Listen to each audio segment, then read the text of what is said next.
Arsenal might have just completed the fastest hijack in transfer window history.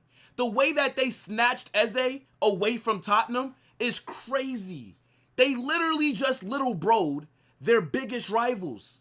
And Tottenham have just gotten a huge reality check because they've been on a high all summer. Last season, they won the Europa League, their first trophy in about 12 to 15 years. And they thought they were going to build from that point. They signed Kudos. They brought in Thomas Frank. And we know what happened with Morgan Gibbs-White and Nottingham Forest. And now they get embarrassed once again. But this time it comes at the hands of their biggest ops. Arsenal have signed Eze.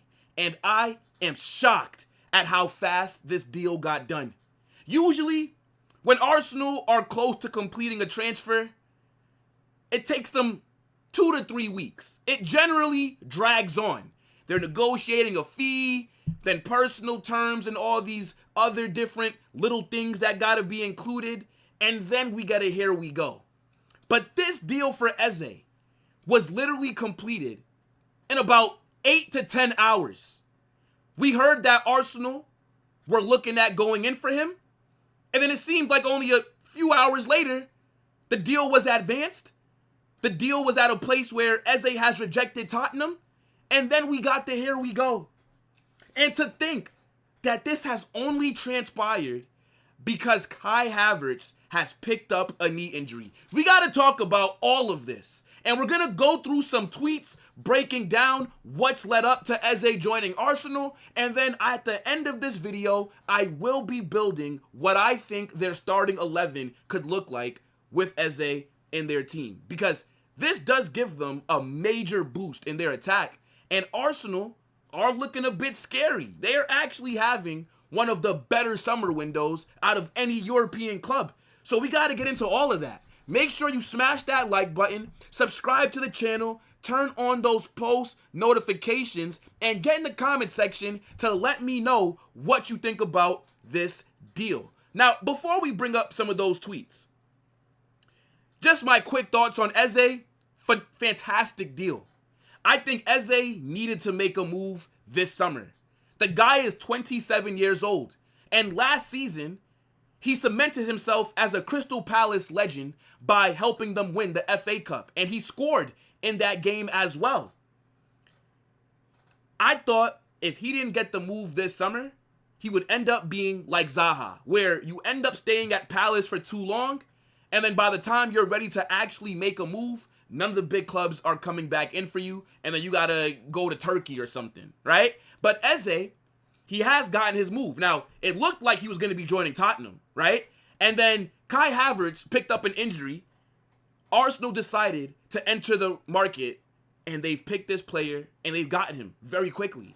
And everybody's been saying that he is an Arsenal fan. So I'm pretty sure that they didn't have to do a lot to convince him. And Arsenal were also linked to Eze throughout the summer as well. But they never seriously made a move for him. Yeah, they explored the idea of bringing him in, but they didn't do anything concrete until today. And the fact that they were able to reach an agreement so fast and get this deal over the line, it just has me wondering, why did they wait for an injury to happen? They should have been signing a player of Eze's profile regardless. Eze is a very good attacker, right? The guy can play as a 10. He can also play left mid. He can play on the left wing, which is where I'm predicting him to line up. Because he does boost their attack. He does add creativity. The guy is good at scoring free kicks, right? He can link up play, very techie. The ball sticks to his feet. And I think a striker like Gyökeres is going to thrive being in a team with a guy like Eze. So this was a deal that I think everybody thought Arsenal should have been doing regardless of any injuries. And the fact that they were able to come to an agreement and to be able to sign this player so fast, it does make me think Kai Havertz's injury has to be a lot more serious than what they're leading on. Might have done his ACL. Who knows? But I think Eze, he's showing Alexander Isak how you leave a club without burning bridges. This guy was literally just out there against Chelsea, bagged the free kick that got disallowed by some fluky rule. But point is, he never kicked up a fuss. He never threw his toys out the, whatever they say, the toys out the pram. He never skipped training. He showed up, did preseason, even though we all know that he wanted to move away. And now he ends up at Arsenal, and this is a good signing for them because they need to try and win the Premier League or the UCL. And when you see the summer that Liverpool have had, they've signed Florian Wirtz, Jeremy Frimpong, Milos Kerkez, Hugo Ekitike. Arsenal have to bridge that gap. And yeah, they signed Gyökeres, so they finally got their 9, but we all know that they were still missing other pieces that they didn't address. And now Eze checks off one of those boxes. And even though I think he may line up on the left, a lot of people are looking at Eze as a Odegaard replacement. And I think because Eze's profile is of an attacking midfielder, Odegaard's going to have a lot of pressure on his shoulders because he's going to have to start performing again or else he might get dropped. But this is a very good signing. Tottenham have been mudded. It's actually wild when you think about it. But let me pull up some tweets really quickly. So the first one is obviously the here we go, right? Fabrizio Romano says, breaking, Eze to Arsenal, here we go. Verbal agreement in place between all parties. Crystal Palace to receive a package in excess of £60 million as Eze preferred Arsenal over Spurs. Arsenal win the race over Tottenham. Been in advanced talks for days, but never sealed. This is why when you're trying to get a deal over the line, get it done ASAP. Tottenham were there, trying to negotiate the price down, messing around, taking too long. As they already agreed personal terms, we all know the money that Crystal Palace were looking for, and Tottenham could not get it over the line fast enough. Arsenal came in, said thank you very much, but don't worry, we'll take it from here. And now he's an Arsenal player. Literally, this deal happened so quickly. Now, it's all transpired because Kai Havertz has suffered a knee injury.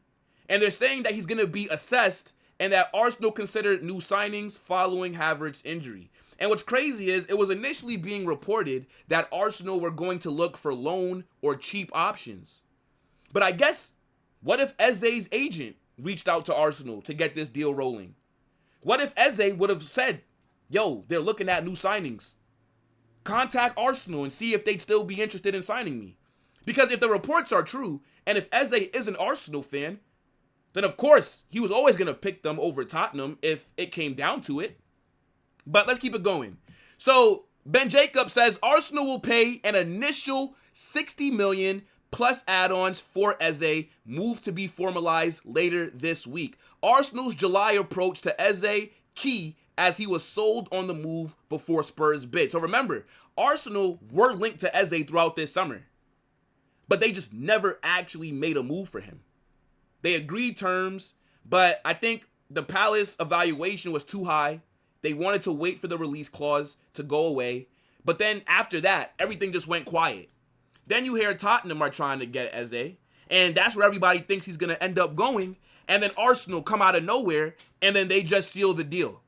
So it's not like they haven't, talked to the player before, but I think what people are surprised about is just how fast this all materialized. Ben Jacobs also says Spurs have reached an agreement in principle with Palace, but Arsenal have now completed a hijack. Now that's crazy, bro. And then, look, nothing here. But what I do want to do is build what their 11 can look like with this player in the team. And you guys let me know what you think. Now, I think they're going to do a 4-2-3-1. So, I think it will be David Raya in goal. I think Timber, and this is me predicting their strongest 11, right? So, Urian Timber at right back. Saliba. And also Gabriel. I think left back is going to be Miles Lewis-Skelly. And this midfield pivot is going to be Rice and Zubi-Dooby-Doo. On the right, Saka. In the 10, I think it'll be Odegaard. On the left is where I think Eze starts. Because for as much as people don't rate Martin Odegaard, he's still better to have in your starting 11 than Martinelli at the moment. And I know that Arsenal have signed Madueke, but let's be real, bro. Madueke is so mid. I don't think he's Arsenal's level to be starting, especially when they're trying to fight for a title. So, yeah, this is how I think it looks. And then obviously, right, the main big signing up front in Victor Gyökeres. So, look, this is how I expect Arsenal to look when everybody is fit. But I want to know what you guys are saying, right? Get in the comment section. Let me know what you think about this Eze to Arsenal move. And do you think this is enough for Arsenal to get over the line and to finally win either the Premier League or the UCL? Because this has to be Arteta's last year if they don't get this deal signed immediately. But look, smash that like button, subscribe in a bit, people. Peace!